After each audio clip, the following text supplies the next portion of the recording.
Cartea Habacuc sau Avacum. Capitolul 1. Prorocia descoperită prorocului Habacuc. Până când voi striga către tine, Doamne, fără să asculți? Până când mă voi tângui ție, fără să dai ajutor? Pentru ce mă lași să văd nelegiuirea și te uiți la nedreptate? Asuprirea și sârnicia se fac sub ochii mei, se nasc certuri și se stârnește gâlceavul. De aceea legea este fără putere și dreptatea nu se vede, căci cel rău biruiește pe cel neprihănit. De aceea se fac judecăți nedrepte. Aruncați-vă ochii printre neamuri și priviți, uimiți-vă și îngroziți-vă, căci în zilele voastre voi face o lucrare pe care n-ați crede-o dacă v-ar povesti-o cineva. Iată, voi ridica pe Haldei, popor turbat și iute, care străbate întinderi mari de țări, ca să pună mâna pe locuințe care nu sunt ale lui.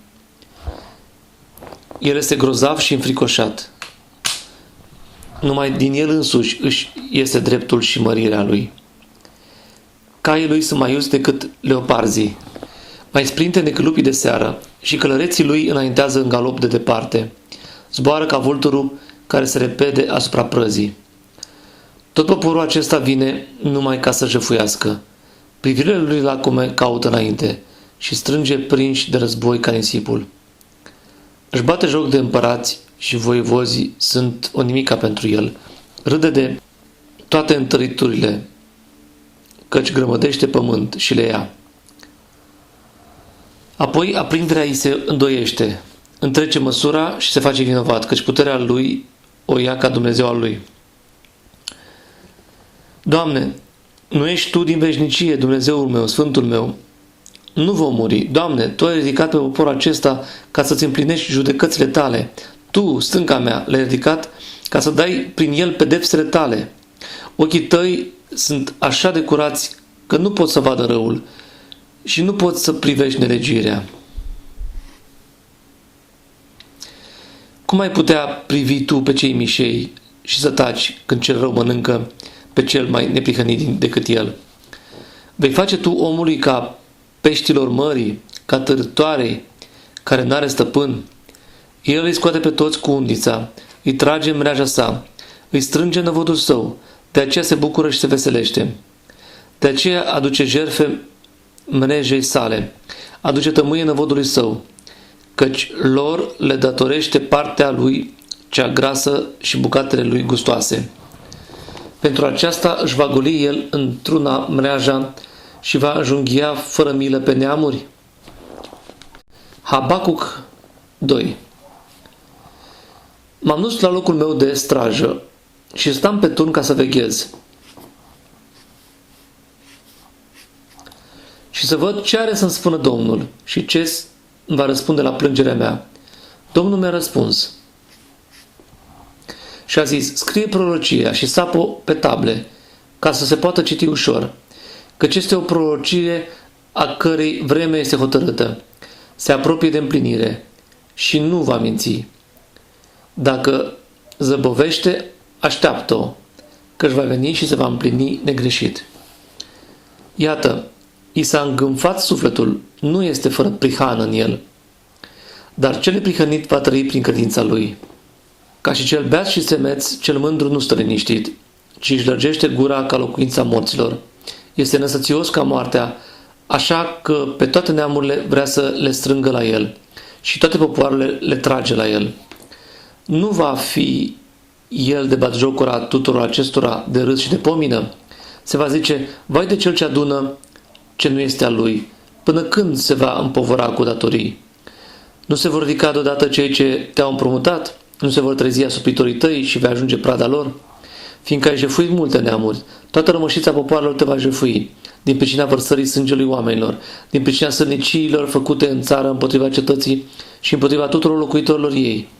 Vai de cel ce strânge câștiguri nelegiuite pentru casa lui, ca să-și așeze apoi cuibul într-un loc înalt și să scape din mâna nenorocirii. Rușinea casei tale ți-ai croit, nimicind o mulțime de popoare și împotriva ta însuți ai păcătuit. căci piatra din mijlocul zidului strigă și lemnul care leagă grinda îi răspunde. Vai de cel ce zidește o cetate cu sânge, care întemeiază o cetate cu nelegiuire.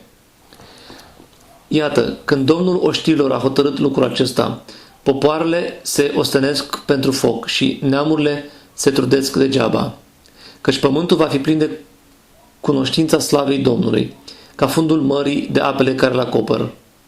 Vai de cel ce dă aproapelui său să bea. Vai de tine care îi torbi băutură spumoasă și-l amețești, ca să-i vezi goliciunea. Te vei sătura de rușine în loc de slavă. Bea și tu și dezvelește-te. Îți va veni și ție rândul să iei paharul din dreapta Domnului și va veni rușinea peste slava ta. Căci silnicile făcute împotriva Libanului vor cădea asupra ta și pustiile fiarilor te vor îngrozi pentru vărsarea sângelui oamenilor și silnicile făcute în țară împotriva cetății și împotriva tuturor locuitorilor ei. La ce ar putea folosi un chip cioplit pe care îl cioplește lucrătorul? La ce ar putea folosi un chip turnat care învață pe oameni minciuni pentru ca lucrătorul care l-a făcut să-și pună încrederea în el, pe când el făurește numai niște idoli muți? Vai de cel ce zice lemnului, scoală-te, și unei pietre mute, trezește-te. Poate ea să dea învățătură? Iată că este împodobită cu aur și argint, dar în ea nu este duh care să o sfățească.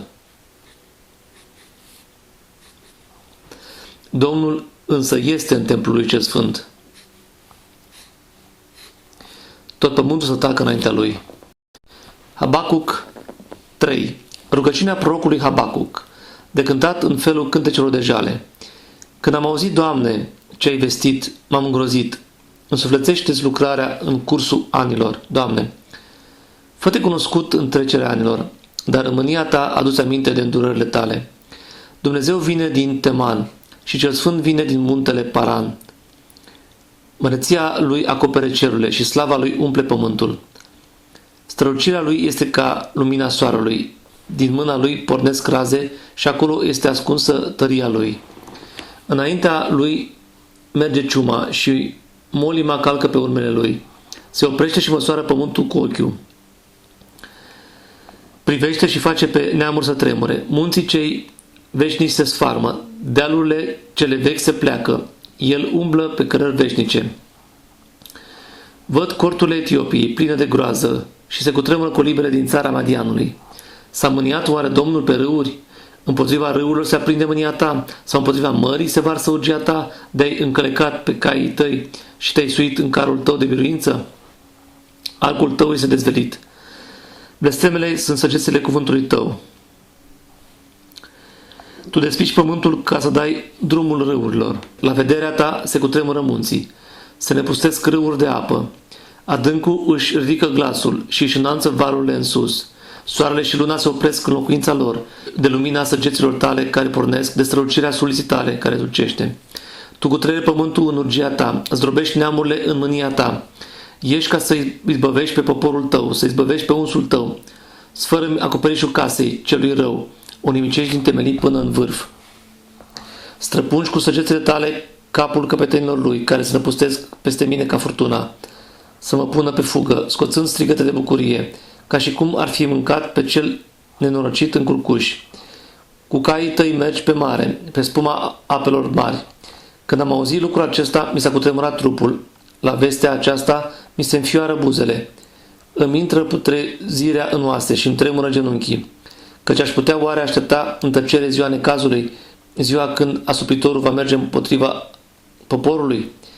Căci chiar dacă smochinul nu va înflori, vița nu va da niciun rod, rodul măslinului va lipsi și câmpiile nu vor da hrană, oile vor pieri din staule și nu vor mai fi boi în grajduri, eu tot mă voi bucura în Domnul. Mă voi bucura în Dumnezeu mântuirii mele. Domnul Dumnezeu este tăria mea. El îmi face picioarele ca ale cerbilor și mă face să merg pe înălțimile mele, către mai marele cântăreților, de cântat cu instrumente cu coarde.